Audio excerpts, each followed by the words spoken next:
आलस्य को जीतने का प्रयत्न इच्छा शक्ति को बहुत दृढ़ करता है। अभी ठंड के दिन आ रहे हैं, आप जब तक ठंड अधिक नहीं है सुबह 6 बजे उठते हैं, उठकर भगवान का भजन करते हैं, कुछ भी सद्ग्रंथ करते हैं, अपना काम करते हैं। ठंड थोड़ी ज़्यादा हुई तो मन तो कहता है कि रूटीन ठीक है, करना चाहिए, बुद्धि भी कहती है ठीक, पर इच्छा शक्ति दुर्बल है। अरे ठंड ज़्यादा है, आज 6:30 बजे उठे तो क्या बिगड़ता है, 7 बजे उठे तो क्या बिगड़ता है, आज तो रविवार है। हमने अपनी इच्छा शक्ति को दुर्बल कर दिया।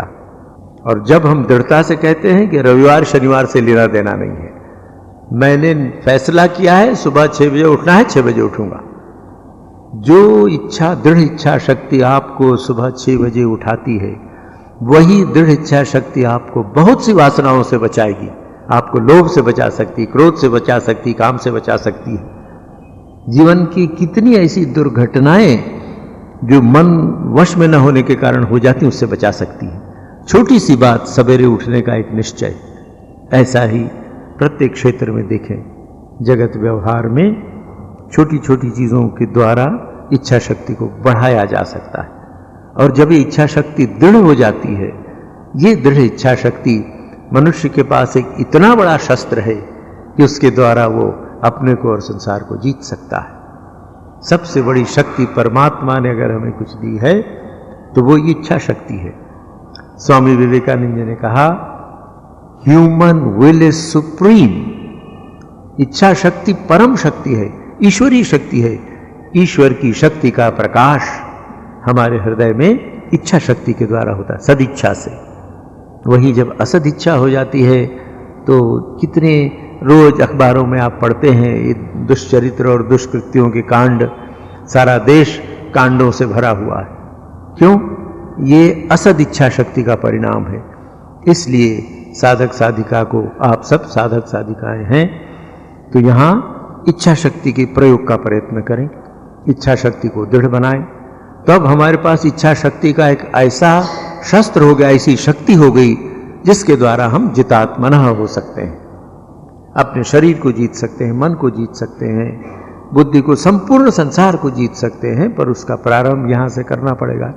छोटी छोटी वस्तुओं में इच्छा शक्ति को बढ़ाने का प्रयोग करें। जो आपकी सबसे बड़ी दुर्बलता है, उस सबसे बड़ी दुर्बलता को आप एकदम से नहीं जीत सकेंगे। एक व्यक्ति है जो बहुत लोभी है, वो उस लोभ के कारण उसको मान अपमान का ध्यान नहीं। अरे बदनामी हो तो हो, क्या बिगड़ता है अगर उसने अपमान कर दिया, फायदा तो हो रहा है। अरे उससे ये टेंडर तो पास हो जाएगा, अपमान कर दिया तो कर दिया, ये टेंडर पास हो गया तो 10 लाख रुपए का लाभ हो जाएगा। उसको मान अपमान में दुख नहीं, लोभ इतना प्रबल है। पैसा मिले कैसे भी हो। कोई व्यक्ति है जो पैसे की ओर ध्यान नहीं देता, मान अपमान में बहुत उसको लगता है, तो अपने मान अपमान के लिए वो लाखों रुपए खर्च कर देता है। तो ये आपको हमको ढूंढ के निकालना पड़ेगा। प्रत्येक व्यक्ति को ढूंढना पड़ेगा कि मेरी वृत्ति क्या है। मैं मान अपमान से दुखी होता हूँ, लोभ से दुखी होता हूँ, या अन्य भोग वृत्तियों के न मिलने से दुखी होता हूँ। इस प्रकार जब हम विचार करेंगे तो जो सबसे छोटी दुर्बलता है उसको पहले जीतने का प्रयत्न करना चाहिए। न्यूनतम से प्रारंभ करें और सरलतम का अभ्यास करें। Let us start with the minimum and practice the easiest. ये अच्छा, मेरी इच्छा शक्ति ये है कि मैं अपने जूते नहीं पॉलिश करता हूं, करना चाहिए। नौकर होंगे तो होंगे, पर मैं करूंगा। एक ठीक से जूता पॉलिश करने की वृत्ति को पोषण करना आपकी इच्छा शक्ति को दृढ़ कर रहा है। आपकी इच्छा शक्ति बढ़ रही है। मैं स्नान करता हूं, अपने टॉवेल अपने हाथ से धोया करूंगा। धोबिया आपके घर बहुत अच्छा है, धोबिया आपके कपड़े धो सकता है पर मन को नहीं धो सकता है। आप अपने हाथ से टॉवेल धोने का निश्चय करते हैं, अंतः वस्त्र धोने का निश्चय करते हैं, यह आपकी इच्छा शक्ति को दृढ़ कर रहा है, आपको स्वावलंबी बना रहा है। इन छोटी छोटी बातों से ही जीवन बनता है। बहुत बार ऐसी भ्रांति हमारे मन में रहती कि आध्यात्मिक जीवन ऐसा कुछ चमत्कार है, इन सब से कुछ लेना देना नहीं है। कोई बाबा कोई ताबीज गंडा ऐसा छू देगा हमको, या कोई ताबीज गंडा बांध देगा तो हमारा कुछ हो जाएगा। अरे क्या हो जाएगा? कोई हम चतुर्भुज हो जाएंगे? जो थे वही रहेंगे। हम अच्छे या बुरे होंगे अपने स्वयं से। तो जितात्मना होना है, जितात्मना होने के लिए इच्छा शक्ति को दृढ़ करना है। ये विषय इतना लंबा है कि इस पर अगर चर्चा करूं तो और बहुत समय हो जाएगा। संकेत में आपसे मैंने कहा, जिससे हमने प्रारंभ किया था, बाहर और भीतर का व्यक्तित्व। जितात्मना के बाद प्रशांतस्य परमात्मा समाहितः। जितात्मनः भगवान ने कहा, फिर भगवान कहते हैं प्रशांतस्य। भगवान आदि शंकराचार्य बहुत अच्छा इसका अर्थ करते हैं। ये शंकर भट्ट गीता पर भगवान शंकराचार्य ने जो भाष्य लिखा है, प्रशांतस्य, प्रशांत का अर्थ बताते हैं प्रसन्न अंतःकरणस्य। प्रशांत कौन है? जिसका अंतःकरण प्रसन्न है। अंतःकरण की बात आपसे प्रारंभ में निवेदन की गई थी। हम सबसे सुखी कब रहते हैं? जब हमारा मन आनंद में रहता है। आप देखिए, भगवान श्री रामकृष्ण देव के विषय में मास्टर महाशय जिन्होंने वचनामृत लिखा है, उनकी वाणी को लिखा है, और शारदानंद जी महाराज ने जो उनका जीवन लिखा है, मास्टर महाशय बार बार श्री रामकृष्ण के विषय में एक विशेषण प्रयोग में लाते हैं। महेंद्रनाथ गुप्त, आनंदमय पुरुष, हास्यवदन। बहुत से लोग कृत्रिम हंसी हंसते हैं। अभी एक जगह मैं गया था, एक नगर में, तो सुबह प्रवचन वहाँ होता था, शाम को भी। तो सुबह प्रवचन के बाद कुछ लोग मिले, उन्होंने कहा कहाँ से आ रहे हो भाई? अभी वो अपने ऐसे कपड़े वपड़े पहने थे दौड़ने ओढ़ने के, तो दौड़ कर खेल कूद के। नहीं महाराज, हमारा एक लाफिंग क्लब है। ये क्या चीज़ है भाई? तो हम लोग वहाँ जाते हैं और जोर से हंसते हैं। हंसो, हंसने का अभिनय आप कर सकते हैं। हंसी सचमुच आती है क्या? ठीक है, कुछ न करने से आजकल बहुत से ऐसे चोचले निकले हैं, उन चोचलों में से एक ये हो सकता है। किंतु आप जाने, अंतःकरण जब तक प्रसन्न नहीं होगा, हम अंदर से हंस नहीं सकते। तो भगवान शंकराचार्य कहते हैं प्रसन्न अंतःकरण। अंतःकरण कब प्रसन्न होता है? अंतःकरण प्रसन्न होता है जब वो शांत होता है। जब तक शांत न हो, प्रशांत अंतःकरण में अगर उद्वेग हो, विक्षेप हो, उद्वेलित हो रहा है, तो आप कभी प्रसन्न नहीं हो सकेंगे। कितनी भी सुविधाएं आपके पास हों, तथाकथित जिन भौतिक सुविधाओं को प्राप्त करने पर आनंद होगा, ऐसी हमारे मन में एक भ्रांत धारणा रहती है। वो सारी सुविधाएं आपको मिल जाएं, उन सुविधाओं के मिलने के बाद भी अगर अंतःकरण में विक्षोभ है, तो मन आनंद नहीं दे सकेगा। संसार के सभी ऐसे आकांक्षित भोग, जिस भोग की व्यक्ति आकांक्षा करता है, उसको मिल गए हों, सुलभ होकर मिल गए हों, पर अगर अंतःकरण अशांत है तो वो भोग करने में असमर्थ हो जाएगा, वो नहीं कर सकता है। इसलिए प्रसन्न चित्त होना चाहिए। प्रसन्न चित्त कब होंगे? जब हमारे मन में कोई दुर्भावना, अपराध की भावना ना हो या पश्चाताप की भावना ना हो। Sense of guilt and sense of repentance. कब हम अशांत, हमारा अंतःकरण अधिक दुखी होता है? कुछ आप गलत काम कर लें, छाती धड़धड़ नहीं करती?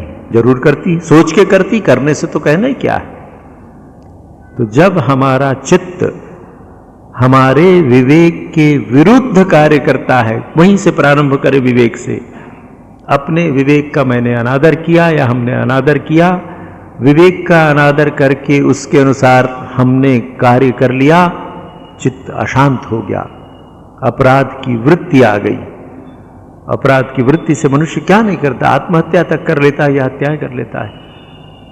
और पश्चाताप की अनुचित वृत्ति, पश्चाताप की वृत्ति उस अर्थ में ठीक है कि हाँ प्रभु ये भूल हो गई, अब इसके बाद अब कभी मैं नहीं करूँगा। आप लोगों को स्मरण होगा द्वितीय अध्याय में जब वो चर्चा हो रही थी, कैसे अर्जुन भगवान के सामने अपनी दुर्बलताओं को प्रकट करता है और वो कहता है कार्पण्य दोषो उपहत स्वभाव पृच्छामि त्वाम धर्म सम्मूढ़ चेता यत् श्रेयः स्यात् निश्चितं गुरुहि तन्मे शिष्यस्ते अहम शादिमाम इत्यादि। इस विषय पर बड़ी विस्तृत चर्चा हुई थी कि व्यक्तित्व के विकास के वो सूत्र है कि हमारे मन में यदि ये अपराध भावना रही, अपराध तब होगा कि जब हमने गलत किया है। अगर हमने ठीक किया है तो कुछ करने की बात ही। तो जो हमारा कर्तव्य था, उस कर्तव्य को हमने निष्ठापूर्वक अपनी शक्ति से उचित प्रकार हमने उसका पालन कर लिया, तो मन में अपराध भावना नहीं आएगी। और मन में अपराध भावना नहीं होगी तो चित्त शांत रहेगा, उद्वेग नहीं होगा।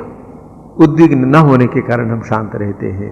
तो प्रशांतस्य, जो प्रशांत है, प्रकृष्ट रूपेण शांत, केवल शांत नहीं, ठीक से जिसका मन शांत है, उसी का मन ठीक से शांत हो सकता है जिसने अपने स्वधर्म का पालन किया है। तृतीय अध्याय में स्वधर्म की विस्तृत चर्चा हुई थी। आप जो लोग कृपापूर्वक नियमित आते हैं उनको ध्यान होगा। तो अपने मिले हुए कर्तव्यों का ठीक ठीक पालन अपनी शक्ति के अनुसार करना, और अपने विवेक के मार्गदर्शन से कि मैं इसमें कोताही नहीं कर रहा हूं, गलत काम नहीं कर रहा हूं, जो मुझे काम मिला उसको कर रहा हूं। घर गृहस्थी, संसार, परिवार, कहीं कुछ छोड़ने की आवश्यकता नहीं है। छोड़ना यही हीन वृत्तियां हैं। तो पति के रूप में आपका एक कर्तव्य, पत्नी के रूप में एक कर्तव्य, माँ के रूप में एक स्वधर्म, बेटे के रूप में एक स्वधर्म। तो विभिन्न प्रकार की कर्तव्य जीवन में जो आए हैं, उन कर्तव्यों का सटीक पालन करना, ठीक ठीक पालन करने से मन अशांत नहीं होगा। सरल शब्दों में अगर हम गलत काम न करें तो हमारा मन कभी अशांत नहीं होगा। ऐसा जिसका मन शांत है वही जितात्मनः हो सकता है, उस दिशा में वो आगे बढ़ रहा है। तो जितात्मनः प्रशांतस्य, ऐसा जो व्यक्ति है, वैसे प्रथम अर्धाली में परमात्मा समाहित है। इस बात को अपन छोड़कर और जो गुण भगवान बता रहे हैं उस ओर ध्यान दें। 4 लक्षण भगवान ने बताए हैं। फिर जो ऐसा प्रशांत है, शीतोष्ण सुख दुखेषु। अब ये बाह्य व्यक्तित्व की बात है। एक आंतरिक व्यक्तित्व, उसकी थोड़ी चर्चा हुई है। बाह्य व्यक्तित्व, भगवान कहते हैं बाहर की परिस्थितियों से भी विचलित मत हो। कैसा है? शीतोष्ण सुख दुखेषु शांतः प्रशांतः। जो व्यक्ति शीत उष्ण सुख दुख में शांत है, सम है। यदि आप देखें गीता का सार, अगर आप देखना चाहें, निचोड़ कर अगर हम देखें, तो एक शब्द में कहा जा सकता है वो समत्व बुद्धि। भगवान कृष्ण इस बात को बार बार कह रहे हैं, और जीवन की सफलता का रहस्य ये है। मरने के बाद मुक्ति मिलेगी, अवश्य मिलेगी, उसकी चर्चा है, पर गीता उस पर अधिक जोर नहीं देती है। गीता तो कहती है यहीं इहैव तैः जितः सर्गो येषां साम्ये स्थितम् मनः। इसी जीवन में अभी हम उस ब्रह्म की, उस परमानंद की अनुभूति कर सकते हैं। कब कर सकते हैं? जब हमारा मन शांत हो, सम हो। इहैव तैः जितः सर्गो येषां, जिन लोगों के साम्ये स्थितम् मनः, समता में जिनका मन स्थित है। तो बाहर के सुख दुख, अर्थात शीत उष्ण तो केवल संकेत है, गर्मी और सर्दी, पर बाहर के कोई भी कारण हमारे मन को विचलित न कर सके। बाह्य प्रकृति मुझे प्रभावित न कर सके। तो क्या समता के अभ्यास करने वाले को ठंड नहीं लगेगी, गर्मी नहीं लगेगी? अगर वो जलते हुए बल्ब को छू ले तो उसका हाथ नहीं चलेगा? अवश्य होगा। पर हम सामान्य लोग उससे एकदम विचलित हो जाते हैं, क्षुब्ध हो जाते हैं, हमारा मन विचलित हो जाता है। जो शांत चित्त व्यक्ति है उसको भी गर्मी लगेगी, उसको भी मिर्च खाएगा तो मिर्च लगेगी, कभी गलती से आग से अगर हाथ छू जाए तो जलन होगी, पर मन विचलित नहीं होगा, मन से शांत रहेगा। चिकित्सा की व्यवस्था अवश्य करेगा, शरीर है, शरीर का धर्म है।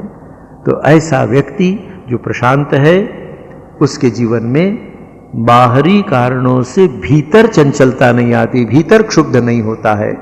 शीत उष्ण में या किसी भी प्रकार की अनुकूलता और प्रतिकूलता, बाहरी अनुकूलता और प्रतिकूलता में वो व्यक्ति कभी भी क्षुब्ध नहीं होता है, उसका मन हिलता नहीं है, चंचल नहीं होता, अचल रहता है। आगे वो कूटस्थ की बात भगवान कहते हैं। तो ये शीत उष्ण आदि बाहर की परिस्थितियों के कारण बहुत बार मनुष्य अभ्यास करके इसको सह लेता है। हमारे एक परिचित व्यक्ति है, उनका पुत्र सेना में है। तो वो बच्चा उधर से एक बार ड्यूटी से आया था, युवक कोई 24-25 वर्ष का, 26 वर्ष का। मैंने उससे पूछा, बेटा अभी कहाँ से आ रहे हो? तो कहने लगा कि बाबा अभी हम लोग सियाचिन से मैं आ रहा हूँ, -20 वहाँ टेम्परेचर रहता है। अरे वहाँ तो उसने बताया कि हम लोगों को वहाँ ड्यूटी में जाना पड़ता है, तो पहले हमसे अभ्यास कराते हैं वो लोग। हम जैसे जहाँ पर 0 डिग्री हो या 2-4 डिग्री ठंड हो, जैसे आप लोग सब ये स्वेटर कोट वगैरह पहन लेते हैं, हमको वो लोग कहते हैं शर्ट और पैंट पहन के रहो। पहले तो ठंड लगती है, 2-4 दिन में अभ्यास हो जाता है। फिर अभ्यास हो जाता है तो हम अपना परेड करते हैं, काम करते हैं। 2 डिग्री ठंड है, पर सामान्य एक वो जो फौजी लोग पहनते हैं ऊनी कमीज और एक पैंट, बस वो पहनकर काम करते रहते हैं, कुछ लगता नहीं रहे। तो उसने कहा नहीं बाबा, 2-4 दिन में आदत हो जाती, कुछ नहीं लगता है। फिर वैसे धीरे धीरे करके सियाचिन के उसमें उनको रखते हैं, फिर उनका जो उनके कर्तव्य हैं। तो देखिए, एक फौजी व्यक्ति सामान्य अपनी नौकरी, अपनी ड्यूटी करने के लिए शरीर के इन सुख दुखों को सह लेता, अभ्यस्त हो जाता है। तो जिसके सामने ये आदर्श हो कि मुझे जितात्मना होना है, इसी जीवन में मुझे परम शांति प्राप्त करनी है, उसके लिए क्या कठिन है। तो भगवान कहते हैं ऐसा प्रयत्न करो कि तुम शीत और उष्ण में विचलित मत हो। होगा, उसको दूर करने का थोड़ा प्रयत्न करो, पर अगर न हो तो सहो। सहना एक बहुत बड़ा गुण है। सहने से जीवन में क्या होता है, इसकी भी विस्तृत चर्चा द्वितीय अध्याय में हुई थी। तो सहने का गुण ये। अब ये तो बाहर की बात है, अब भगवान आंतरिक जगत की बात, हमारे आंतरिक व्यक्तित्व की बात कह रहे हैं। प्रशांतः मान अपमान यो हो, जो व्यक्ति मान अपमान में भी अपने चित्त को शांत रख सकता है। तो ये जो 4 लक्षण भगवान ने बताए, ये आंतरिक लक्षण है। मान और अपमान में हम हिल जाते हैं, कितना हृदय विदीर्ण हो जाता है, कितना महान कष्ट होता है।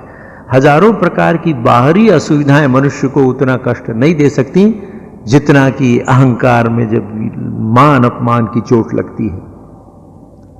इतना कि मनुष्य अपने मित्रों का, बंधुओं का, सगे संबंधियों का वध तक करने को तैयार हो जाता है। क्या हुआ महाराणा प्रताप और मान सिंह के बीच? महाराणा प्रताप ने देश की रक्षा के लिए जीवन दे दिया, पर मान सिंह अपने अभिमान में, अपने अपमान का बदला लेने के लिए उस विधर्मी अकबर से गांठ जोड़कर उसने देशद्रोह किया था। क्यों किया था? यही मानापमान यो हो। आप सोचे, हमारे भीतर मान सिंह नहीं है, ये दूसरा कोई नहीं बता सकता है, पर अब हम विचार करके देखेंगे हमारे भीतर वो मान सिंह है। जो होगा होगा, मुझको ऐसा कह दिया, मैं देख लूंगा उसको। परिवार बिगड़ जाए, घर बिगड़ जाए, तो मान अपमान हमको इतना आंदोलित कर देता है। मान अपमान के आंदोलन से विक्षुब्ध चित्त कभी संसार के सुखों का भी अनुभव नहीं कर सकता है। इसलिए भगवान कहते हैं मान और अपमान में भी मन को शांत रखने का प्रयत्न करो। फिर वहां से प्रारंभ करें। कैसे? न्यूनतम से प्रारंभ करें और सरलतम का अभ्यास करें। मान अपमान से बचने का अभ्यास अपने घर से शुरू करना चाहिए। Charity begins at home. Office में तो सभी अपमान हम सह लेते हैं, पर निरीह पत्नी बेचारी घर में है, वो अगर एक कठिन शब्द कह दे तो क्या हम सह पाते हैं? छोटी छोटी सी बातों में हमारे सेवक ने, नौकर ने कोई बात कह दी, बेचारा नौकर है, कोई कष्ट होगा, हमारी तुलना में अल्प बुद्धि है, थोड़ा सा सह ले। अरे बोल दिया तो बोल दिया, ऐसा देखिए ना क्या बात, क्या हो सकता है। तो अपने घर में मान अपमान को सहने का अभ्यास करते करते हमारे भीतर इतनी शक्ति जाग जाएगी। ये अंतः व्यक्तित्व की बात है, इसको बाहर कोई कुछ नहीं कर सकता, संसार में कोई हमारी मदद नहीं कर सकता है। बहुत से आजकल ऐसे सब लोग शिविर चलाते हैं, क्लासेस चलाते हैं, हजारों हजारों रुपए फीस लेके, और वो सब स्ट्रेस फ्री लाइफ और तनाव मुक्त जीवन, ये तनाव मुक्त जीवन ये 4 दिन की चांदनी रहती है। ऐसे कोई परिणाम आ गए, मान अपमान का प्रसंग आ गया, तो वो तनाव मुक्ति के सारे लेसन जो आपने 25,000 रुपए दे के दिए थे, 1 मिनट में उड़ जाते हैं। ये बिना पैसे का लेसन है, कोई फीस नहीं लगती है, भगवान ने सबके लिए खोल दिया है। पर क्योंकि इसमें फीस नहीं लगती, हम लोग पैसे नहीं लेते, इसलिए इसका मूल्य नहीं लगता है। तो मान और अपमान में सम रहने के लिए जहां हम रहते हैं वहीं से शुरू करें। सहनशीलता, अपने से जो छोटे हैं, जिनको हम दंडित कर सकते हैं, हमारे जो अधीन है, जिनको हम नौकरी से निकाल सकते हैं कष्ट से, उनके द्वारा किए हुए अपमान को सह लेना ही तो असल सहना है। इस प्रकार छोटा छोटा अभ्यास करेंगे तो मान अपमान में विचार, अच्छा ठीक है बोल दिया तो क्या हो भाई, देखे ना ऐसा कौन सा पहाड़ टूट पड़ा। ऐसा जब हम विचार करेंगे तो धीरे धीरे मन ये समझने लगेगा। तो जब हम शीतोष्ण अर्थात बाहर की प्रकृति के प्रभाव से अपने को बचा सकेंगे, मान अपमान आदि अंतर प्रकृति के प्रभाव से अपने को बचाने का प्रयत्न करेंगे, ऐसा करेंगे तब हमारा मन प्रशांत होगा, उसके पहले नहीं। और जब हम प्रशांत होंगे तभी जितात्मनः हुआ जा सकता है, उसके बिना नहीं हुआ जा सकता है। अपने आप को जीतने के लिए अपने मन पर, अपनी इंद्रियों पर, अपने शरीर पर, अपनी बुद्धि पर विजय प्राप्ति करने के लिए न्यूनतम मात्रा में मन को शांत करना आवश्यक है। आप हम सब कर सकते हैं। छोटी छोटी सी बातों में एकदम उद्विग्न नहीं हो जाना चाहिए, छोटी छोटी सी बातों में बेचैन नहीं हो जाना चाहिए। हमारे भीतर शक्ति है, हम थोड़ा विचार करें तो मन शांत हो जाएगा। इस प्रकार यदि हम कर सके तो हमारा जीवन धन्य हो जाएगा। हमारे जीवन में, इसी जीवन में ऐसी एक वृत्ति जागेगी, भीतर से ऐसा लगने लगेगा अरे ये सब तुच्छ है, क्या रखा है इसमें, मैं अपने आनंद में हूं। किसी ने कह दिया तो कह दिया। भगवान बुद्ध के जीवन की एक घटना है, आती है। भगवान बुद्ध भिक्षा करने के लिए निकले हैं। भिक्षा करते करते जिस गांव में भगवान थे, उसी गांव के एक ब्राह्मण परिवार का युवक, पढ़ा लिखा लड़का था, वो भगवान बुद्ध के संघ में आ गया था, बौद्ध धर्म में आ गया था। उसका पिता पंडित था, वो बहुत रुष्ट भगवान बुद्ध और उनकी शिक्षाओं से उसको बहुत ही घृणा थी। संयोग की बात कि भगवान बुद्ध भिक्षा करने के लिए उसके ही घर पहुंच गए। जब उस व्यक्ति को पता लगा कि यही वो बुद्ध है जिसने मेरे लड़के का दिमाग खराब कर दिया और वो भिक्षु हो गया है, तो उसने भगवान को बहुत गालियां दी।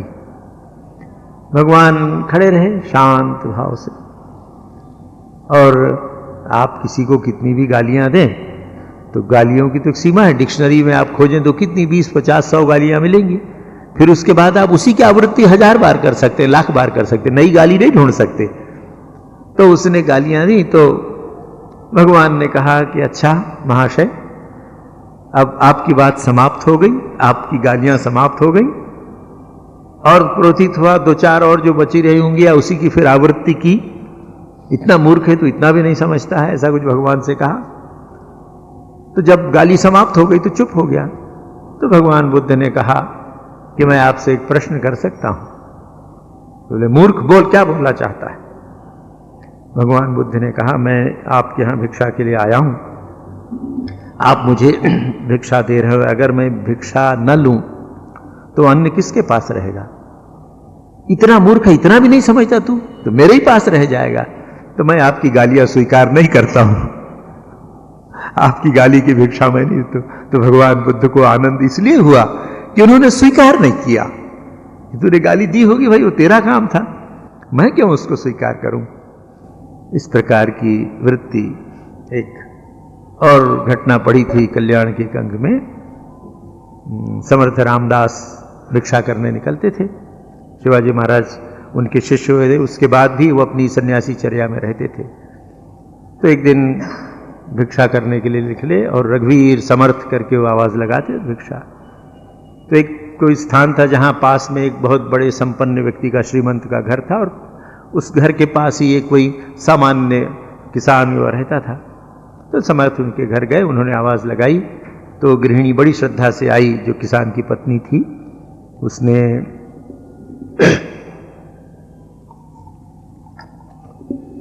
उनको भाकरी, वो जो भिक्षा थी, उन्होंने आनंद से भिक्षा लिया और चले गए।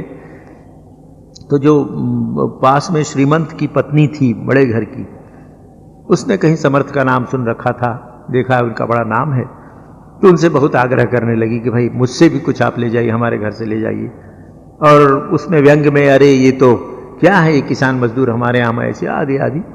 तो समर्थ ने कहा माई आज तो मैंने भिक्षा ले ली है, फिर कभी आऊँगा। कुछ दिन बीत गए होंगे, कुछ महीनों की बात होगी शायद। वहाँ एक दिन गए समर्थ भिक्षा लेने के लिए, उन्होंने भिक्षा का पात्र रखा और भिक्षा देने को कहा। बड़ी प्रसन्न हुई वो श्रीमंत की पत्नी, आई भिक्षा देने के लिए, तो देखा उस भिक्षा के पात्र में गोबर कचरा वगैरह आधा भरा हुआ है। तो कहने लगी कि अरे ये तो आपके इसमें गोबर वगैरह, मैं कैसे इसमें भिक्षा दूं? तो समर्थ ने हंस के कहा कि तुम उस दिन कह रही थी कि तुम्हें कुछ उपदेश दूं और तुम भिक्षा दोगी, तो कैसे उस पात्र में उपदेश दिया जा सकता है जिसमें कचरा भरा हो? उसका ही वो उत्तर था। तो देखिए, हमारे पात्र में ये सब कचरा जब तक भरा रहेगा तब तक कुछ नहीं होगा।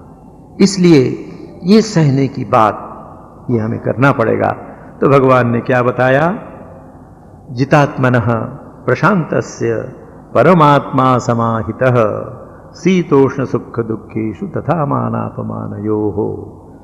इन चारों शर्तों को जो व्यक्ति पूरा करता है, परमात्मा समाहितः, उसके जीवन में परमात्मा पूर्ण रूप से ओतप्रोत है।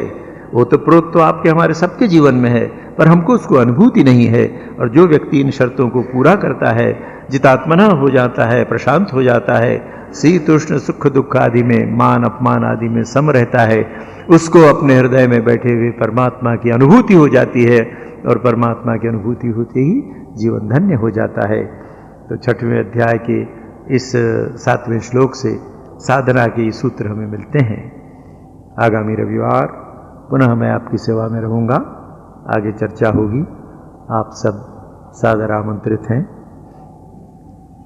एक सूचना मुझे पुस्तक विक्रय विभाग से दी गई है कि गत 16 तारीख को जब आध्यात्मिक शिविर था, उस दिन आप लोगों ने पुस्तकें कुछ ली होंगी। ऐसी योजना थी कि आध्यात्मिक शिविर के दिन और उत्सवों के दिन हम लोग हमारे मिशन की कुछ 4, 5, 6 पुस्तकों में 50% की छूट देते हैं। 100 रुपये की पुस्तक 50 रुपये में मिलेगी, किंतु उस दिन आपको नाम लिखाना पड़ता है। तो आपने शायद नाम लिखाया होगा।